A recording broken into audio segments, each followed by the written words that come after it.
LME400. This is Jared back with another video.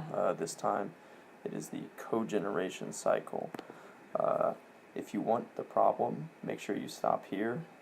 This is how I number the cycle, so you should make sure you know that for this video. It might be different than what you do, but let's get started. And so first off, we have to solve for our H values at state 1. Now state 1 is given as a temperature and a pressure. So that means that we can just solve for it directly. And the H1 value is 3348.4. Yeah, it's kind of hard to write. So, and our S value is 6.6584. I try to get better, but it doesn't really happen.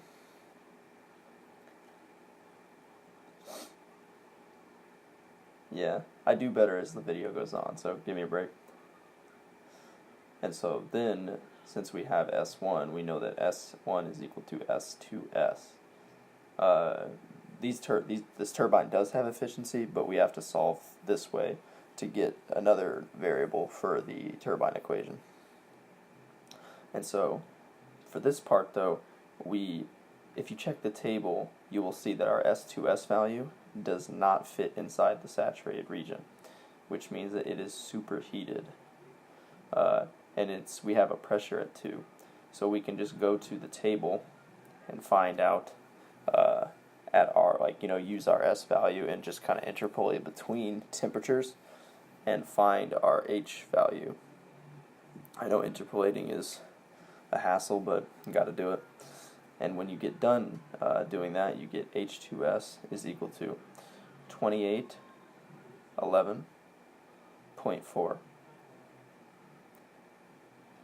And so then, once we have our H2S value, you're supposed to use the turbine efficiency equation,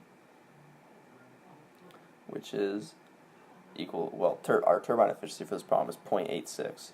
And so you set 0.86 equal to H1 minus H2 over H1 minus H2S. And if you do that, you're solving for H2. And if you do that, you will get H2 is equal to, I think it's 2880 or something like that. 2886.58.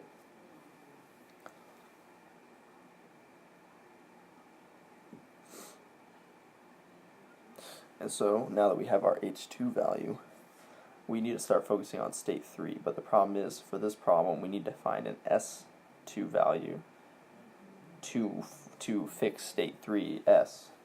So S2 equals S3S. So we have to find S2, which means we have to, once again, interpolate using our H value and other H values where our S value fits in between in the superheated table. And after you have done that, you will find that S2 is equal to 6.8131, if I ever actually get to it. We'll see. I think I eventually get around to it. But these are times where I'm kind of looking back at the paper I solved it on, so you gotta bear with me here. And so, now that we have S2, we have S2 is equal to S3S. And we do sort of the same process we did before, but only in this time, it is a saturated mixture coming out of our turbine 2, or our second stage of the turbine. In which that does apply. So we know it is in the vapor mixture region. Liquid vapor mixture region. Ugh.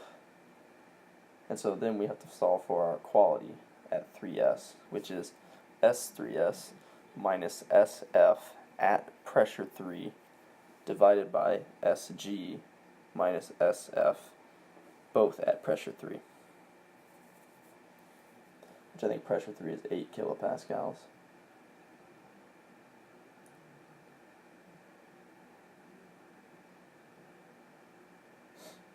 And once I finally figure out how to draw,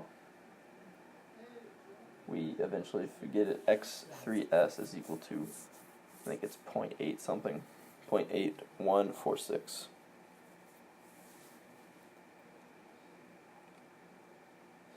And so, now that we have x3s, we solve for h3s, which everyone should know this equation by now. The,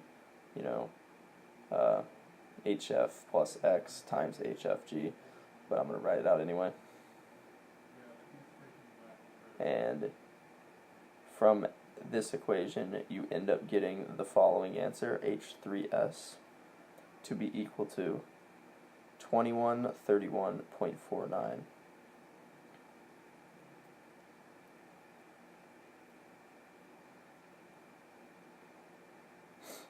So now that we have h3s, we have to solve for, once again, the non-ideal state, the real state, the realist state. And so then we go to the same equation, eta turbine is equal to 0.86, which is equal to h2 minus h3 divided by h2 minus h3s.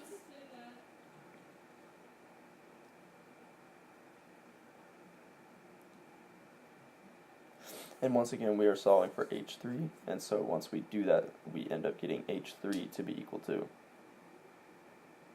2237.2.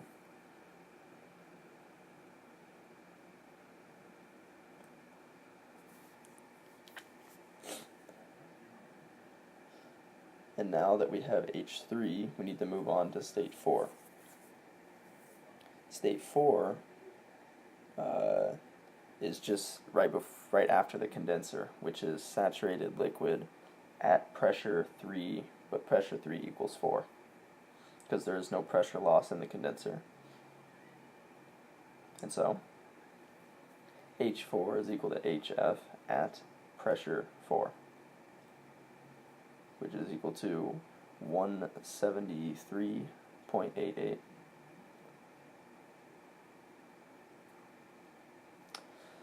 And so, now that we have that, we then have to solve for V4, because we know we have to do the pump. And this is specific volume of 4, I just kind of am writing it big. And it's equal to VF at the same pressure, P4, which is 0.001084. And I think I have problems drawing the 8 here, so there it is. Yay for me. And so then we end up getting since we have H4 and V4, we can use the perfect pump equation, which is H4 plus V4 times the change in pressure. And so, remember, this change in pressure is not going to the top pressure, and nor is it going to pressure 2, because state 8, if you recall from the diagram, comes out of the heat exchange, or the process heat load in the middle, and it comes out at P is equal to 0.95 megapascals. And so we have to have P5 is equal to 0.95 megapascals, while P4 is equal to 8 kilopascals. So the difference of pressure is 950 minus 8. And then, as we did before, we solve H5 using the pump efficiency equation.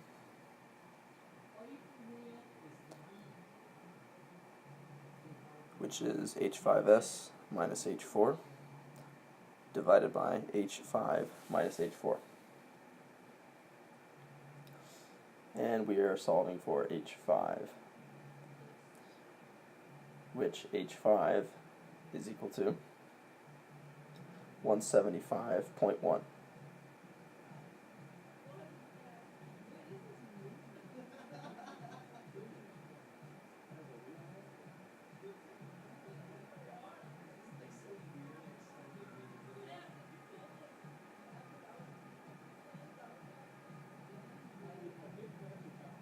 And these are just the things that were important in the problem. Sorry, spaced out there for a second. And now we need to solve for H8. Now in this problem, H8 was given. As you can see from here, temperature 8 is 120 and pressure of 8 is 0.895 megapascals, and it comes out of this process heat load in the middle. Go back if you need to see that. I kind of go quickly because the first take of this video is like 30 minutes, and yeah, I don't think anybody wants to watch that, so I had to cut her down. So we get H8 is equal to HF, the saturated liquid H at 120 degrees C.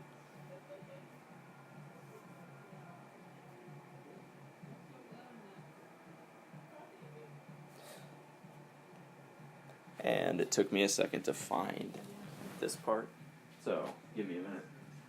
I had to get up for a second too, so sorry, I got stuff to do. And it is equal to 503.71. That's my paper crunches. So, now that we have HF,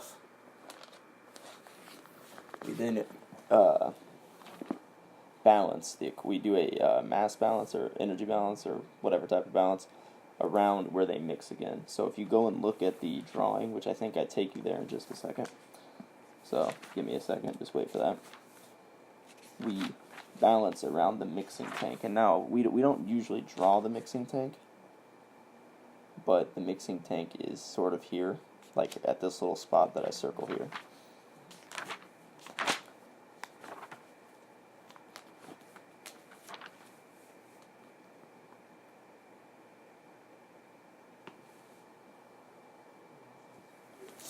And so, if you balance around that tank, that fictional tank, you get 1 minus y times H5 plus y H8 minus H6. But we don't know y yet. We haven't solved for it, and we have to, or else we can't really solve that part. And so, how we get y? Well, we get y because in the problem statement they give us the mass flow rate of 1 going into the turbine and the mass flow rate of 2 leaving the first turbine and going down. So we know that y is equal to a ratio of masses. And so we have mass 2 and mass 1. And so this comes out to be exactly 0.4. So 40% of the steam, 40% of the working fluid went down to the process heat load. Which means that once we input it into this equation, we can solve H6 to be equal to 306.544. I think it takes me a second to find it. My paper's a little jumbled up. It's a fiesta. So H6 is equal to 306.544. And we have H8 out there, which we will need later. Moving on, we then move to solving for H7 and H7S. And we do this like we did the pumps earlier. We do H6 is equal to, or H7S is equal to H6 plus V6 times the change in pressure. Now this change in pressure is going from the 0.95 megapascals to the maximum pressure of 8 megapascals. So if you change it to kilopascals, it'll be 8,000 minus 950. And this is just saying that V6 is equal to Vf at temperature 8. So we have to go and look it up at temperature 8. And this is just due to properties of mixing liquids. And there, one of them was a maximum temperature of 120. Other one was a also a saturated liquid at that, or it was a compressed liquid at that time. So it never. So basically, your temperature never went higher than T8. and it didn't get into the saturated region. So we know T8 is the point we should be looking up our property at, which is 0.0010603. And so then we use that to solve for H7S. And so we get H6 is 314.45.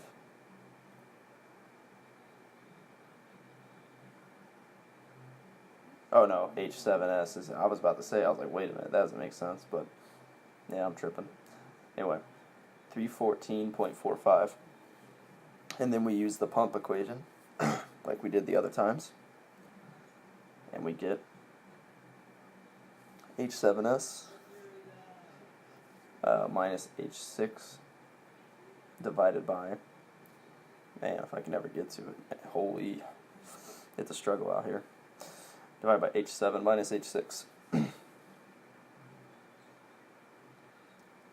And you end up getting an H7 value equal to 316.426. Sorry about that. It's hard talking for this long, I promise you. It's probably just as hard as listening to me for this long.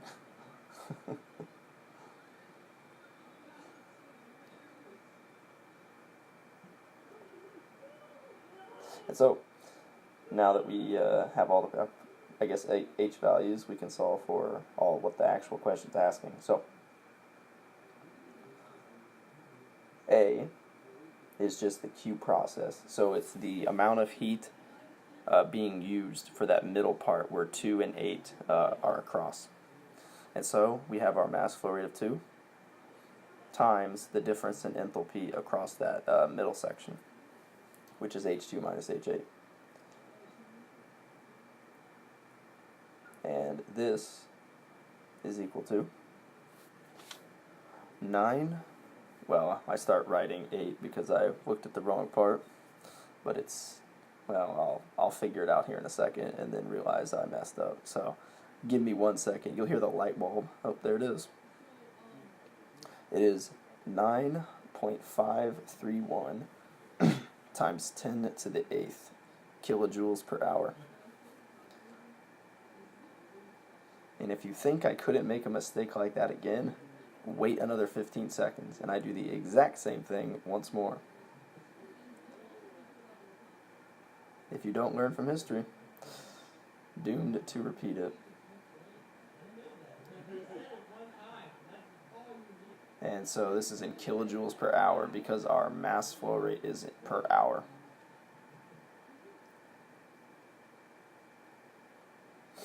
And then we move into part B.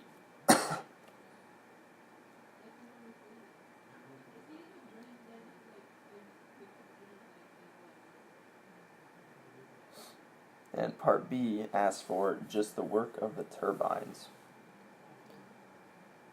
So, the work of the turbines is just the mass flow rate of 1 times H1 minus H2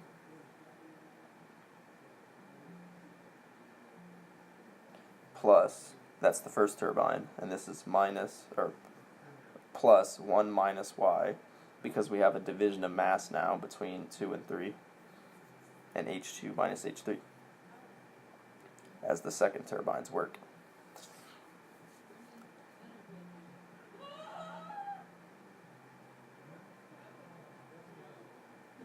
And this equals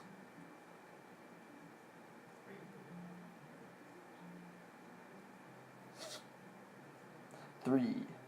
Yeah, see, I did it again. This is the next answer. I gave you a little hint here.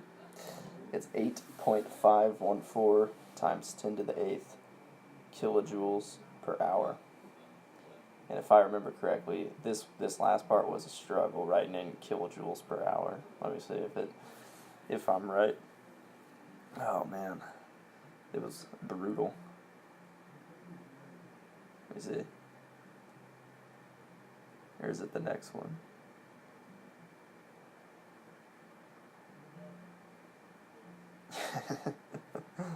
Yeah, this one was, for some reason this one took me a while. I'm not really sure why. So, if you want to skip this, or if you enjoy watching me struggle, then go ahead and keep watching. Okay. And then we move on to part C. Part C asks for the heat in to the cycle, which is just the mass flow rate of 1 times H1 minus H7.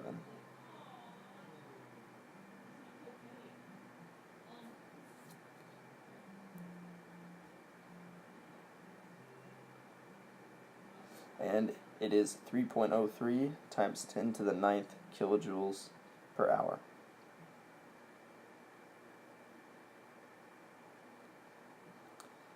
And then we move on to, well, I'm circling the answers now, or just underlining them. And then we move on to Part D. Part D asks, if the town next to us needs 10,000 megawatts, and a megawatt is 30 cents per, yeah, I don't even know what I'm saying. There is no Part D. I was trying to make that up. I was trying to freestyle. Sorry. I'm not creative. So there is no Part D. This is the end of the video. I hope you learned something. And yeah, I didn't really get you because I lost it. Sorry.